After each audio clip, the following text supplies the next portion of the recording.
Baru inilah kita nyoba ke kopi seenak ini lemaknya. Memang bukan main kopi di Nuansa Kopi nih. Kopinya lemak, tempatnya nyaman, sudah tuh terang benderang. Iya. Cocok nian memang Nuansa Kopi nih. Nah kan kak, ini kan guna ke listrik galau ya. Nah ada kakak ini terbayang, cak mano seharian tanpa listrik. Ay, cak mano ya sehari tanpa listrik ya? Penasaran nggak kakak? Penasaran nggak kak Ali? Ini dia videonya.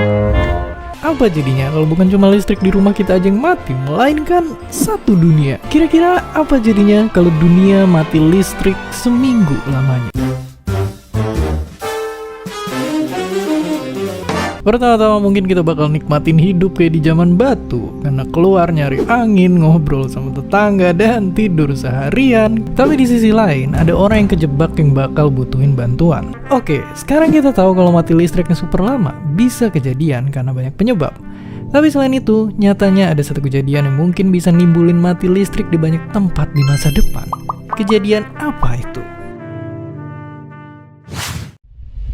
Namanya adalah badai matahari super.